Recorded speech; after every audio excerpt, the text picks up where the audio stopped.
தமிழகத்தில் உள்ள அனைத்து பேருந்துகளையும் ஆய்வு செய்ய வேண்டும் என்ற உத்தரவு பிறப்பிக்கப்பட்டுள்ளதை நாம் அண்மை செய்தியாக பார்த்துக் கொண்டிருக்கின்றோம். சமீபத்தில் பேருந்து நடத்தும் இருக்கை கீழே விழுந்து அவர் படுகாயமடைந்த சம்பவம் பெரும் பரபரப்பை ஏற்படுத்திய நிலையில் தற்பொழுது அனைத்து பேருந்துகளையும் ஆய்வு செய்ய வேண்டும் என்ற உத்தரவு பிறப்பிக்கப்பட்டுள்ளது. மேலும் கூடுதல் விவரம் செய்த செலினா வழங்க கேட்கலாம். செலினா, தற்போது அனைத்து பேருந்துகளையும் ஆய்வு செய்ய வேண்டும் என்ற ஒரு உத்தரவு பிறப்பிக்கப்பட்டுள்ளது. இந்த உத்தரவு குறித்தான கூடுதல் விவரங்கள்.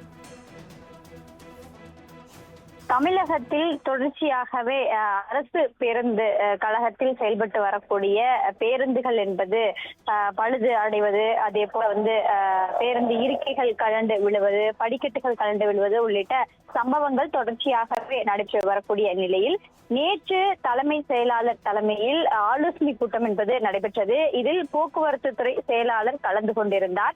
இந்த நிலையில் தமிழகத்தில் இருக்கக்கூடிய அனைத்து போக்குவரத்து கழகங்கள் சார்பாக இயக்கப்பட்டு வரக்கூடிய பேருந்துகளை அடுத்த 48 மணி நேரத்தில் ஆய்வு மேற்கொள்ள போக்குவரத்து துறை உத்தரவு என்பது போடப்பட்டிருப்பதாகவும், பேருந்துகள் சேதம் குறித்து தொடர்ச்சியாக செய்திகள் வெளிவந்த நிலையில் இது போன்ற நடவடிக்கை என்பது மேற்கொள்ளப்பட்டிருப்பதாக தற்பொழுது போக்குவரத்து கழகம் சார்பாக தெரிவித்திருக்கிறார்கள். தலைமை செயலாளர் இந்த உத்தரவை போடப்பட்டிருப்பதாகவும் 48 மணி நேரத்திற்குள் அனைத்து பேருந்துகள் குறித்தான ஆய்வுகளை மேற்கொள்ளப்பட்டு அதற்கான அறிக்கையை சமர்ப்பிக்க வேண்டும் எனவும், அப்படி பழுதாக இருக்கக்கூடிய பேருந்துகளை உடனடியாக சரி செய்வதற்கான நடவடிக்கை மேற்கொள்ள வேண்டும் என்று தலைமை செயலாளர் தெரிவித்திருப்பதாக தற்பொழுது போக்குவரத்து துறை சார்பாக இந்த அறிவிப்பு என்பது வெளியிடப்பட்டிருக்கிறது.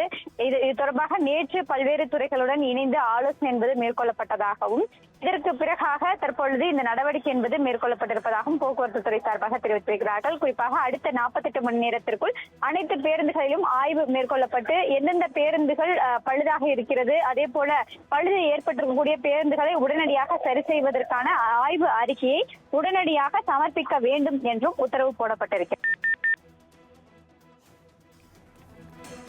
தமிழ்நாட்டில் உள்ள அனைத்து அரசு பேருந்துகளையும் அடுத்த 48 மணி நேரத்திற்குள் ஆய்வு செய்து அறிக்கை தாக்கல் செய்ய வேண்டும் என்று தலைமைச் செயலர் உத்தரவு பிறப்பித்துள்ளார். இது குறித்த தகவலை பதிவு செய்தமைக்கு நன்றி செலினா.